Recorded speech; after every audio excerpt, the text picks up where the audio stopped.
Okay. Let me know. Yeah. It's on. Yes, so we are back on. We just had a little technical difficulties. We just needed to recharge, but it came at the right time because we're going to go in. We were going into another segment with Mr. Jacobs, talking about those legends and icons of St. Martin that he know and he knew. So he was just going through them very quickly and wanted him to give us a few sentences of what he remembered well about them or know about them, so that to just give an idea of who Mr. Eddie Jacobs is and how well he knows the people of St. Martin, his fellow St. Martiners, and all those who have contributed in one way or the other. So you mentioned our dad, Carol Ackerman, the late Carol Ackerman Eki. So I think you said enough, but we had on the list, second on the list, which is your deceased brother-in-law, Mr. Antonio Bryson, Uncle Tony, as we call him. Tony. Yeah, I want you to just say a few words, the memory of Tony, a few things about him, even in the police force. Yes, Tony, well, he joined the force long before me. He was in Curacao, right? And he and my cousin, Cyril Gibbs, also Yes. deceased today, they were partners. So he went to the police school, and he became the head of the police school in Curacao. And I can remember when I passed for major, the head commissioner, Mr. Aldebon, came to Aruba. No, twice he came to Aruba to ask me to go to work at the police school in Curacao. And I told him, no, that is not something that I say I can give classes, but I can't find myself confined to a space the whole day. Yeah. That is not me. And, then Tony left force in the 90s, and he came to St. Martin, Yes. and he went to work with the island government also. Okay, that's right. He was the head of the Control, Inspection, and Security Department. Yeah. And in 2002, he passed just after 2 months going on pension. Wow. And I was working then with Commissioner Michael Carrier, Yes. and the Lieutenant Governor, Mr. Franklin Richards, called me and said, Eddie, you're the only person that from one day to the other, we can make the head of that department. And tomorrow, I remember that. you can start over there, driver's license, control, and security. And I stayed there until I went on pension in 2007, and it was a good experience because, I don't regret having that I went there, that you see a different side of the civil servant, how they work, what is on, what is not on, and well. Because while you're on that point, before I even go to the next person, what I was intriguing for me personally is your career span in so many different areas. I wanted to also mention also for the live stream viewers, because you also, that I think you still are a member of the rental commission, the Huur Commissie. And that is another area that you function as well. Can you just quickly just say in a 1 minute or so what that is about? Because you are still functioning in that capacity when it comes Yes. to rentals of homes and stuff like that. Can you give an idea about Yes, that? I was there. You can remember before Louis. During Louis, I was for a short time there with the rent tribunal. That's what I left. And about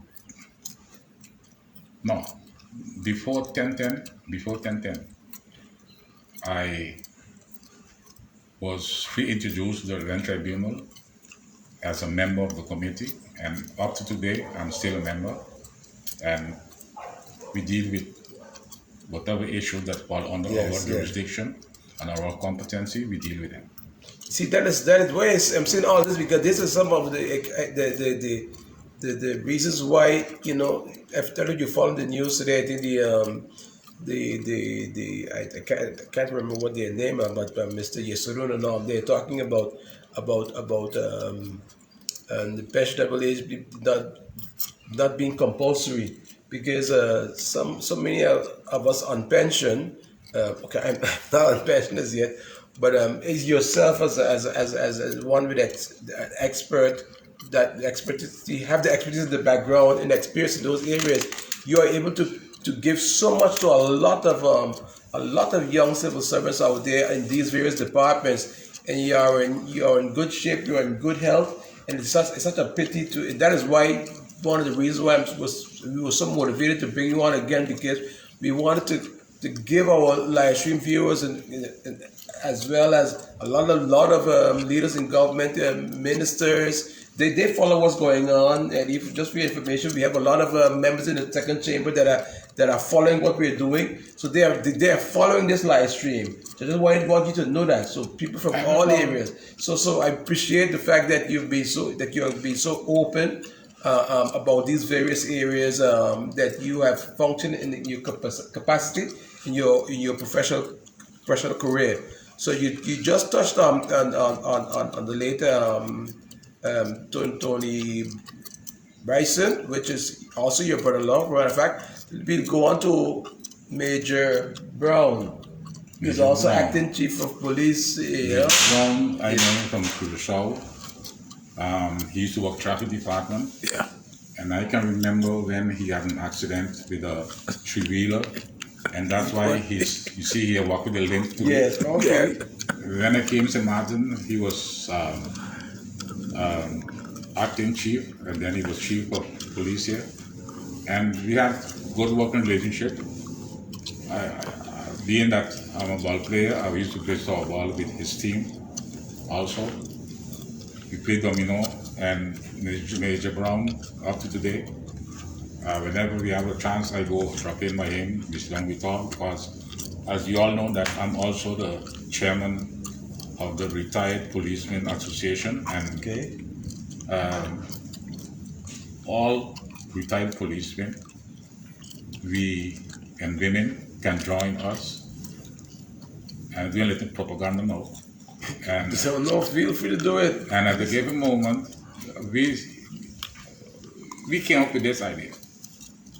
The people who have to go till 65 years now, the majority of them should have been on pension already with the 60 years, because when they joined the force, it was 60 years, but it was changed. Yes. And they are still there.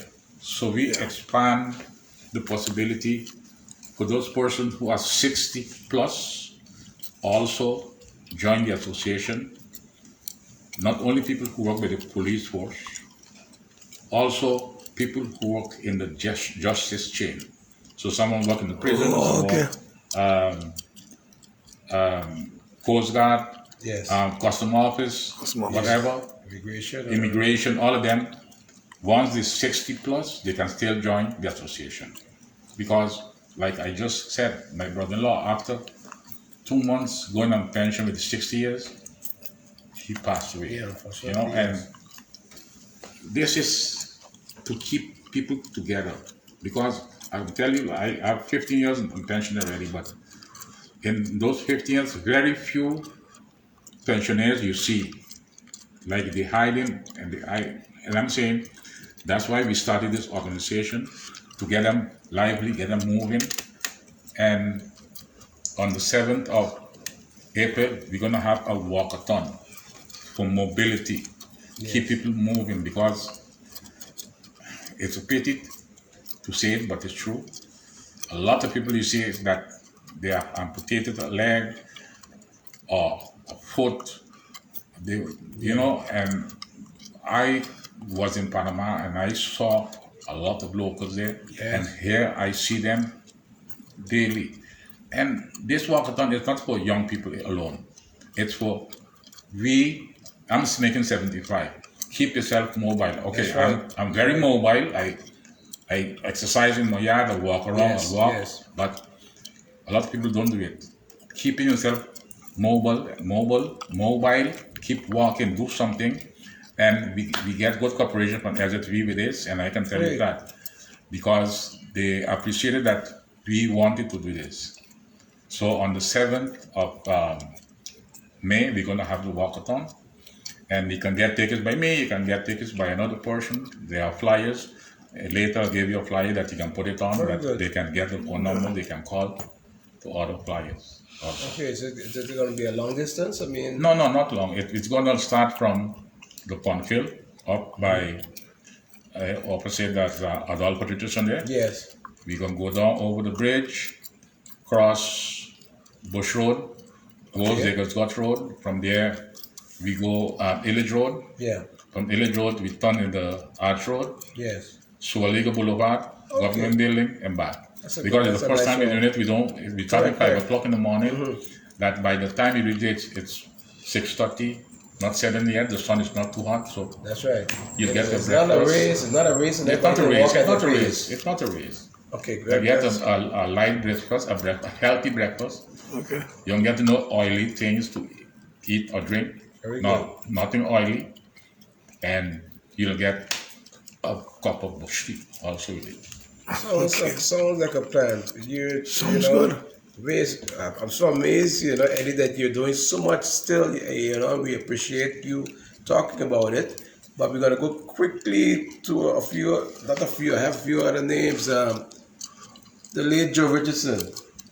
Joe Richardson, well, the silent man. Yes. Yeah, was a good friend of mine, and we used to be together most of the time. It was Joe, Rene, Arnold Scott, Etienne Arson, the late Stalin Morillon.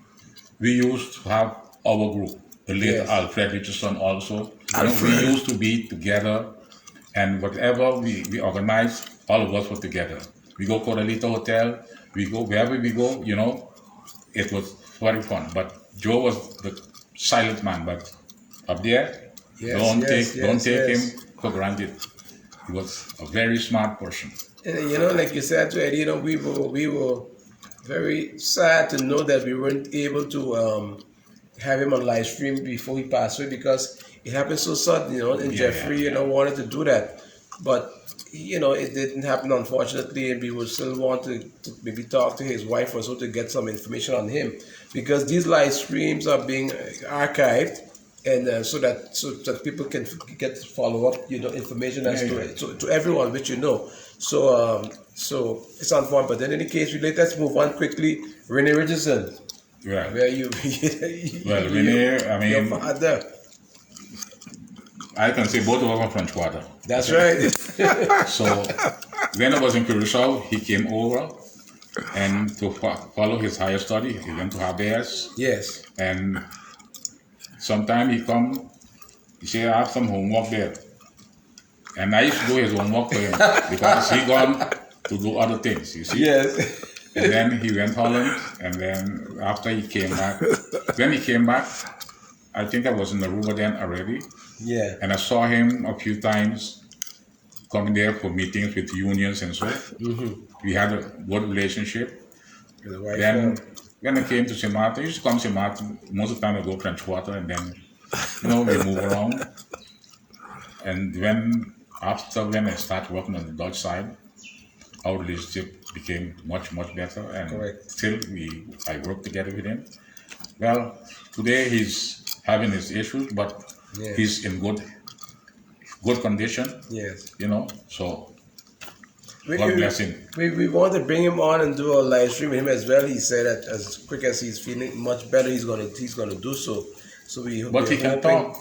That's what I like what you said. He can talk. Rene's talking better than ever. Wow. He don't have nothing with his brains, nothing. So he's gonna get his live stream, so he's gonna hear what you said, and he can talk. So I hope that we can get him on as quick as possible. All this thing, he have a problem with his leg, that he's but that's it. It doesn't matter. He sit down like me, hey. Rene gonna give you an interview that he can blow up the top of his house. I can imagine. We're gonna do that very quickly. So let's run right along. You touched on You mentioned Arnold Scott a little earlier. Anything specific about Arnold that you remember about your relationship with him back in the days? You don't have to go here by exactly, but anything specific about his personality? What type of person was Arnold? Arnold Scott was also a smart person, but Arnold Scott had his own opinion, of his own way of seeing things. Yeah. And if you start a discussion with him, when it's finished, you think that it was a fight, it was an argument. Yeah, he's very to the point, but he tell you how it is. He don't beat Strong around the will, bush. yeah. And that's what I like about him. Okay, yeah, we go right along. You mentioned Etienne Artson's name, also the late Etienne Artson. Anything specific about his career, let's say in baseball, that you could talk, that you can say something about? Well, when I went to Aruba, Etienne went Holland already because I heard about him playing baseball in Aruba. Then he played baseball in Holland. And when he came back to St. Maarten, I remember with Joe, Rene, Arnold, all of us there, we formed a softball team and we used to play fathers against sons, right? And every Sunday we used to do that. And the sons them were young, but we had the experience. And it was fun, And Etienne was a fun guy. That's right. You see, but at the given moment in life, we never know what will happen. That's right. And unfortunately, he had his mishaps, and Yes. God leave him rest in peace. Yes. And we go right back on. Yeah, we go forward. Freddie Richardson over on the 80. Freddie. At the 8th year Uncle. Yes, Freddie. Uncle. Domino Freddie, everybody. My godfather. He was my godfather. Yeah, because you see, when we had our Marlboro Domino team, yes, and there was our headquarters. We practice right. there, we play there. Everybody, Sonny Richardson, everybody used to come there to practice. We traveled with that team. We went Panama, we went Santo Domingo, we went Puerto Rico, and the group was always together. And Freddie was a cool cat, but don't get under his skin. He can tell you how it is, how late it is, and that was it. Good. We move on. What about your relationship with Cyril Butte? Cyril Butte. Cyril Butte also was part. He was also part of our Domino team, and when we travel, most of the time, when we reach, he say, Eddie, I stay in the room with you because other people that be snoring and this and that. And Cyril was already, I know him from Aruba also because he was in Aruba. Oh, he lived in Aruba? Yeah, he used to live in Aruba. And these people, you can learn a lot from them. Yes. And I'm saying, I am proud and feel glad that I've known them in the good days and in the bad, not bad days, but in the late days. Yes. But it was always fun. You see, and I'm glad that you said that there, Eddie, because what we're trying to do here with this live stream with you is to mention some of these names, especially who you know that they really expound on the fact that while they are alive, all of you are alive, you're able to contribute to the younger ones that are coming up that feel that they can do everything on their own while they probably may not be able to. And that's why I just wanted to mention that. So I'm going to go on quickly. And I'm going to call 3 names of one family in one shot. Etienne Myers Sr., Etienne Myers Jr., and Charles Myers. Yeah. What can you say about those 3? But individually then. Let's talk about Etienne Myers Sr., the father. Senior, I know he was a policeman in St. Maarten, but I never worked with him. Oh, you never worked with him? No. The junior, I met him. Tochi, I met him. He came to Aruba, and it happened that my brother-in-law was in Aruba then too, so he came home by us. Yes. Oh, I have to eat. You walk in the kitchen, open the pot, take out the food. Like he lived in there. And he was a lively guy. That's it. And, That's right. and Still. when I came to St. Maarten in 79, yes, 79, he was one of the person that I worked very close with, doing detective work. If you all remember when they had shoot the Ceres on the French side, it was in the April, I think. It was Carnival time, and we worked on the case because some of the guys who was involved with it fled and came on that side, and we were out morning, noon, and night. And at night there was a big show in the Carnival Village. One of the main guys that we were after, he got away because of orders we got from higher up. Yeah. Not to do what he was supposed to. Correct. Now we gotta go over. Charlie Myers. I mean, Charlie also. I know Charlie by baseball. There's the first place I met him. He was the manager of Heineken's. Is Heineken's? Charlie was. No. Was it Dodgers? Dodgers. The Dodgers. I know it was a popular. Yes. Yeah. And I was playing for Cahill Tigers. One day we played one of the those guys, Prot was playing for them, and he hit a screamer to third base, and I picked it up and I threw it to third base. He was coaching. You see, young man, how you do that? Nobody could have stopped the ball. I see, but easy, you have a glove, you feel it, you throw out. You see, oh, you the fellow Leo Friday talking about. I say, me and Leo Friday, we are partners because we are both good friends with each other. And from there, we became very close with each other, but yeah. I say so many names, I gotta go, try to go through them quickly. Their uncle, Sam Hazel, the late Sam Hazel. Sam Hazel was also one of the team domino players, and he was always talking about cricket, how good he was in cricket. Yeah, I heard so. Cyril said it. I met all of these people in the good days, in the young days, yes, and in the later days. So. Yes. And what are you able to say about? Because I don't know if you really met him or been with him a lot. The later Dr. Claude Watty. What can you say about Dr. Claude Watty? I have to go back in 1979 again. 1979 or 1980. Yeah, 1980 when I came. No. It was 1985 when I came back to go to St. Maarten. I was a bachelor because my family was still in Naroba. I was a bachelor. So in the morning, I go on the square to have my breakfast. And I walk in, good morning. And one morning, I walk in there, and the late Mr. Watty was sitting with the late Reggie Pantoflet. So I walk in and say, good morning, and I sit one seat behind them, and I hear Reggie say, what? Who's a black fellow coming there? Say, good morning, you don't know how to greet people? And Mr. Watty told him, listen, he's the chief of detective, eh? If you go wrong, he gonna lock you up. So that same afternoon, no, otherwise I had no quarrel with nobody, with not both of them. Yeah. But I heard people used to say that the late Mr. Claude Watty used to tell the people working in government what they have to do, help this one and help that one. I worked 15 years there, right? In those 15 years, I mean, never had such a thing. It's an experience. Experience with it.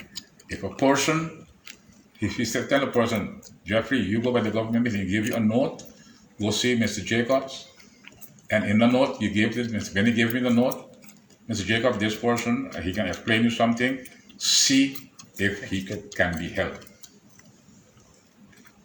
Don't tell you, help this person. And that's what I'm saying.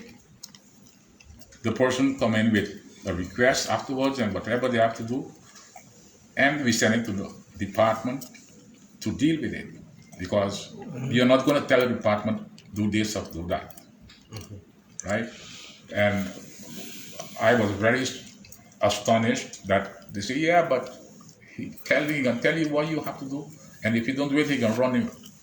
And that was not true. No, I'm glad that you're saying that, Eddie, because Okay. just to clear the air on that about the late Dr. Claudwati, that I he was can not explain this it. dictator. Let's go ahead, sir. I can explain further. When his grandson, Theo Heiliger, became commissioner, right? That was before Louis or just after Louis? 1994. Huh? 1995, Yeah, I mean. 95. 95, Yeah, with 95. Louis, correct. Just with Louis. And- Just before Louis. Yes. You were And- correct. Yeah, just before Louis. Just before Louis. And at the given moment, the advice that he gave Theo put Jacobs in a corner. And then, yes, I was executive assistant to Theo together with my late neighbor Roy Marlin, Yeah. Correct. Yeah. you know, and I'm saying maybe something that I was doing, he liked the way of doing it, but he told Theo that if you meet Theo any day, up to Theo, don't pass me in the road. You know, because, hey, whatever happened, but our friendship, nobody will take it away. It's good to get this information because for the people out there to get the history, then they will understand how things went and not what things are being eluded or said that is basically not true. So we go on quickly. I want to just talk to our good friend and the former commissioner also Dennis Ponteflet. What would you relationship with him? Well, Because you work at the same time, you all work together. Yes, Dennis was the silent man also, and I used to call him the radio man because he had a voice. When this man sit down and speak, Yes. you listen to him, and he was a cool person. Never had any problems with him.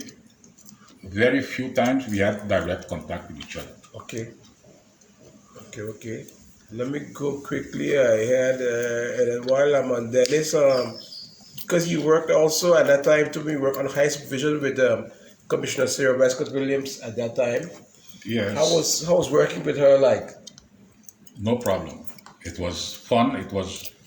You could walk in the office, you have something, and she had two professional ladies working in the office there as an assistant. You talk about Ramona and Emilia. Yes, and I can tell you flat, when you reach by them, you don't even need to see the commissioner anymore.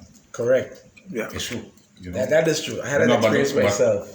But Commissioner Westcott was open, all person you could approach, you could speak to her, and she was a people person. People's People person. That's right. Definitely. That's right. We go on quickly. Jack Monsanto. Well, my experience with Jack is through the police force when he came to Aruba, and I had to break him in, show him how we worked on there with the drug department. And after a year, when he had to come back, I went down. No, he came up and I went down. And then when I came back up in '85, he sat down with me. He said, "Eddie, boy, I learned a lot of things down there in Aruba. It's a good thing you sit down with me for a whole week and show me the ins and outs, how we all move here by the narcotic department, and it helped me out a lot. It makes Yes. things much easier to me. But, lock him up. I used to call him Jack Lockup. Jack Lockup. Good to hear that. And we go on after Jack Monsanto. I'm seeing here the late, and he just passed away, Jocelyn Arndell. Well, Jocelyn Arndell used to call me the French Quarter Boy. Right? And he always had something to compare. Yeah, when last you did this, did you eat bread from Mamselle? I said, which Mamselle? Mamselle Bakashango. Say Mamselle Connor was my grandmother. Okay. So how you want me if I eat her bread? Oh, you and Renee and those boys used to thief her bread in the. I said, no, we don't have to thief nothing from her. But nice person also, and I think good musician. Yeah. Well, person that Yes. he's also an icon in St. Martin. I can say. Icon. That's right. And when I move on here, you have to combine the two of them together. The lady, our legend, and lady Reggie Pontiflex. I know you just mentioned Reggie a minute ago with Dr. Claude Watty, but what can you say about Reggie and Raoul back in the days when you knew them?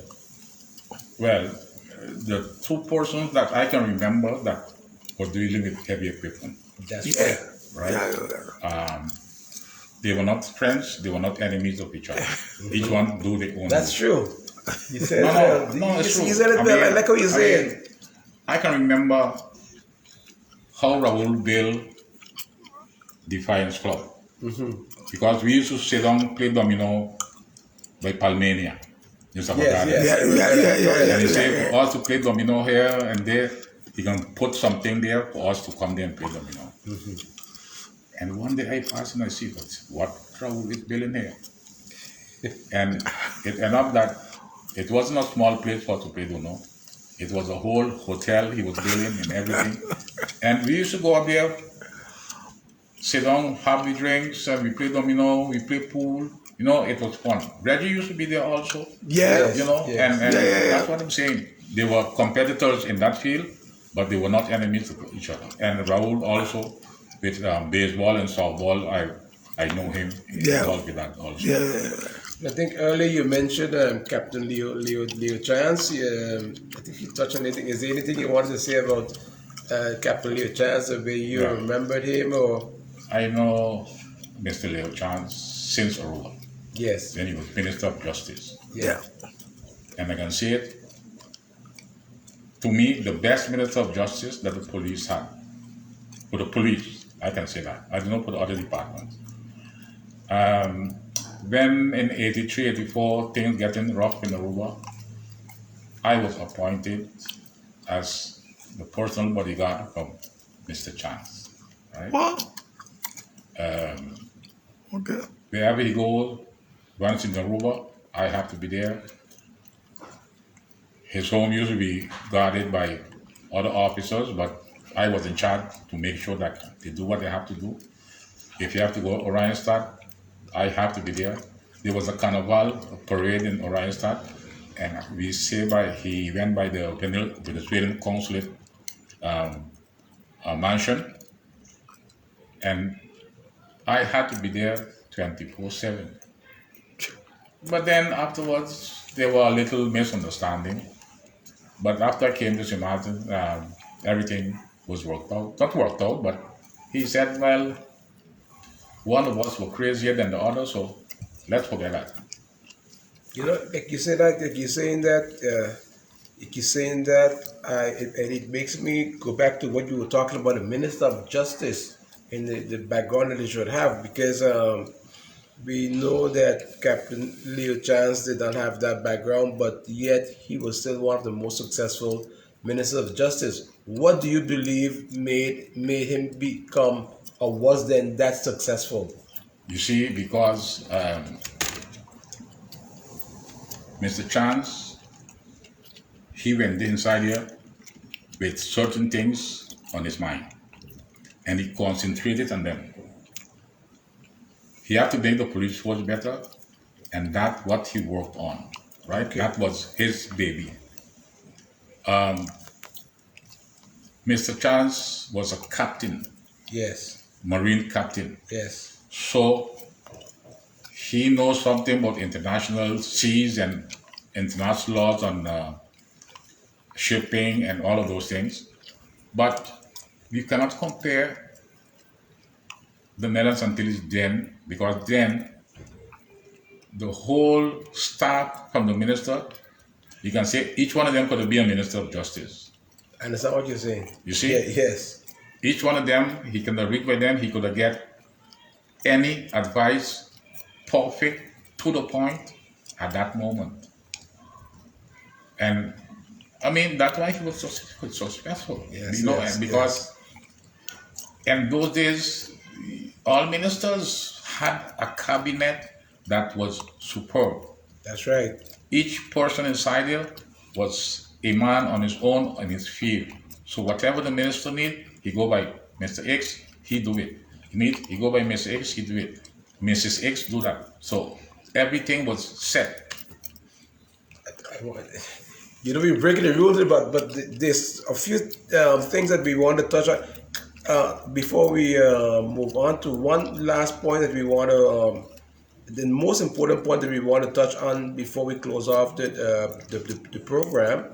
Let me move on. I have noted here Clem Labega, Valerie Giddison Pontefled, Jojo Richardson, Manfred, and Dietrich Kennegitter. Then we talk about Leo Friday, as well as I had Mr. late Eddie Von Campo. So those are a few of the names. I don't know if you quickly want to say something about Clem, and quickly about Valerie and Jojo or Manfred and Dietrich. Well, so, Clem, who don't know Clem, don't know nobody in Maarten. That's right.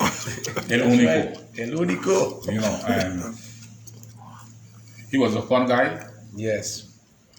He knew a lot, but sometimes when he gave you something, he put a lot of salt in it. You see? And he's called me Edu.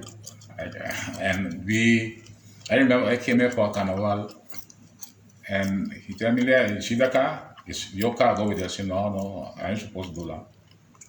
He said, I give you the car. When you going back or over, you bring back my car. And I stayed for almost a month, and I had the car up and down all over with it. That was Clem. Yes.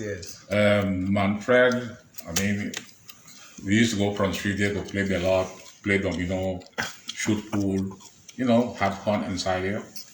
But I know Manfred was also a good baseball player in his day. Yeah. It was a pitcher, I think, yeah? A pitcher he was, yeah. Pitcher he was. The late, both of them are not with us anymore.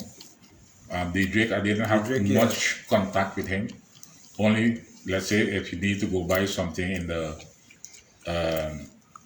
where he used to sell his alcohol. The alcohol, Only white, but otherwise, we almost never had any personal contact for nothing. What about like you said, what about your old your former neighbor and she was also former commissioner Valerie Giddison Pontefled and Boy Giddison as well? Well, Valerie was always Valerie. That's right. Nice person, always willing to help. Yes. And up to now that we are not neighbors anymore, it's either she come over by us or we go over by them. But she have something, she invite. We have something, we invite. But if the pandemic and thing came in, for 3 years we do nothing because, like for Christmas, not Christmas, Queen's birthday, Christmas days, we exchange gifts, we go eat and thing. But for the pandemic, everything cool off. I hope it can start up soon again. What about Jojo Richardson? Jojo, John Richardson, how well did you know Jojo? Jojo was high. It was not, Jojo was not... He was busy, he wasn't in... I can't remember seeing him... not in your circle then? Yeah, I never see him tight with anybody. When I say anybody, maybe family-wise, yes, but Jojo was okay guy. I have no problem with speak to him, but nothing that we were body. Okay. Two last persons I have for you. I can see the late Eddie Von Camper and the late Stanley Morion. Those are the two last names I have before I go into the last segment and we close off there. Okay, Stanley Morion, I know him because since he was a police security. Yes. And he used to live neighbors with my deceased brother-in-law. And when I go to Curacao, we stand up over the fence and they drink in the black label. I said, I don't drink that. And then when I came to Maarten, he was here. And then he was over by the immigration department with people who need residence permit, etc. with Hans Peterson. Yeah. And he was very close with us also. We used to be out and about as usual. Until one day we supposed to have an encounter, all of us had to meet. And then he told us he was going to a meeting. And when he finished the meeting, he'll come back. He'll come to meet us. He didn't come back. Then somebody called, say he got a heart attack, Yeah. and he's at the Remember hospital. that? Yeah. When we reached the hospital, Yahweh Hospital? yeah, all of us, Renee, Joe, He was very and young. Scott, He died in his 40s. you know, when we reached there, they said that he passed. Yeah. And we walked in. I don't know how we get the opportunity to go inside. Maybe the people who we were with. Yes. And Arnold Scott turned and say, "Oh boy, stop pulling wrong. Look, you're still laughing. You're laughing, man. Get up, let's go, man." But the man was he passed away. Wait. Say that again. Wait, what? Arnold Scott say you're still smiling. Arnold was saying that Arnold about Scott Eddie. was telling him, When he's "Get up. dead, when You're he's smiling. gone. You smile. You're still laughing. Yes, Get up, let's it go." was. But the man That was yeah, it. he passed, boy. And Eddie Bunks, like we call him, he was something out of this world. When we go in Anguilla for Easter Monday, we go on a cigarette, go Anguilla, and come back. I remember once we went to Anguilla and Cappy got sick, and they had to go to the hospital, and then when to come back because they had eat some kind of fish here before they left to go Anguilla. And Cappy, Joe, Loretta, and Renee, he chartered a flight for them to bring them back, Yeah. right? And his captain and myself came back on the boat. So when we reached back, I called Renee. I said, "What happened?" He said, "Dr. So-and-so went to see Cappy, and he asked Cappy, how come you so sick?" In Anguilla, Cappy say he eat 3 pieces of fish. When the doctor, he tells the doctor here, he eat 5 or 6 pieces. Because Cappy, when he frying fish, he put it aside. Let's say he fry whole fish, he not get half. The other half, Cappy eat it. And he get fish poison. And Bunks was also the same thing. We up got a later waiting for him. I think it was a Boxing Day or Christmas Day. And he didn't show up. And when we find out, they say that he had some heart attack also, and he passed away. Yeah. What? Yeah. Because it was Sunday. Every Sunday, all of us go to the hotel. Yeah. True. Yeah. So now He used to live, okay, Point Blanche. We used to go up there by him. yes. So that is it as far as that. We're going into the last segment. We're gonna go quickly through that, but we could not have ended this live stream Eddie without talking about you and your family, and not anything specific, but through your career you got married to beautiful young Mrs. Norma Jacobs Bryson. You know, we just want to mention, or you want to talk a little bit about her. How is she as a wife, as a mother, and you know, that's just basic stuff, because we see you as also the husband. We talk about the career, Eddie Jacobs, but now we're talking about the husband and the father and the grandfather. What can you say about in that area? Just very brief, but quickly go through that, and then we can close off the live stream. You're taking too long now.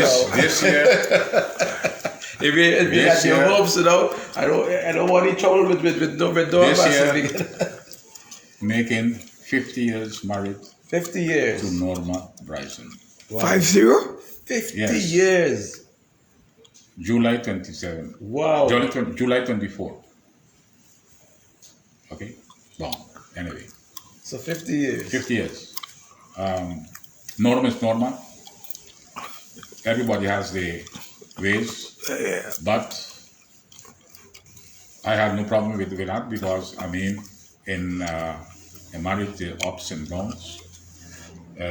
We have 2 beautiful daughters, like Myra, who is the principal from Sister Barker School, Yes, correct. and Esseline, who is also working in a top position at the Window Island Bank in Simpson Bay.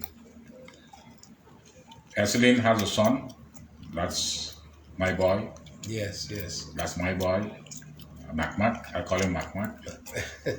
And Elmira had a sweet daughter, Amalia, and I Yes. told Maya already, when she start walking, well, you're gonna see her so often. And ups and downs here and there, but one thing we miss is the parties we used to go and we Yes, then we yes, yes, dance, yes, yes. enjoying the dance floor. And people used to say, oh, they like to show off. They must be practicing home every day. Correct.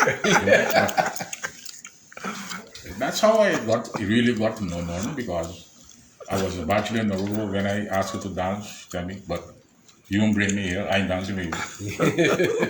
But after when I danced with his sister Maria, not to me that they're sisters, Correct, yeah. and I stand up by the bar and I, but can he dance? And you see, he dancing good. I walk out in the garden and think of the next party, it was by Charlie in the garden cell. And I asked her to dance, she danced, we spoke. Then the friendship became bam bam. Then 72 decided enough of this, let's get Yes, yes. that was it. Like you said all of that, and for me, one of the things I want to say personally that I believe that you can confirm, because it's your relationship with your wife, Norma, and with her personality. Would you agree that her personality is made you who you became as far as your career is concerned? That you were able to become the best you can be in all of the areas that you mentioned during this live stream, because if she gave you I would say she gave you the freedom, in my opinion, then from what I know, to allow you to become the professional that you were over the years, that you can share all of this that you've shared in the last 2 hours with us. So would you agree with me saying that? Well, one thing that I have to put up front is that when I got married to Norma Silison, when I leave from here in the morning to go work, or in the afternoon, or in the night, whatever time, I don't know what time I'm You coming come back, back, yeah. and I don't know if I'll come back. Correct. There were The job. situations that took place where I was involved, and when they reach home, she say, I hear so and so and so happened. I don't know nothing about that. Then she, I hear so and so and so. I don't know nothing. Until we went by the police club over, and then some policemen and detectives were there having fun. And one of them turned and said, but I didn't know that your husband was Superman. He's just Superman. You don't hear that he jumped off our roof, hang on to a lamppost, come down, run behind a fellow. Whoa. Like in the movies. I stay quiet and say nothing. When you show me, she say, oh, it was you, and you didn't tell me it was you. But I say, listen, what happened in my job, I leave it on the job. Yeah. When I Yes. leave from home, if there's anything home, I leave it home. When I leave on the job, whatever happened on the job, I ain't discuss with no one. When I reach home, it stay on the job. And she understood that, hey, this is what he liked, that's what he do. Yes, yes. And it was not a problem. No.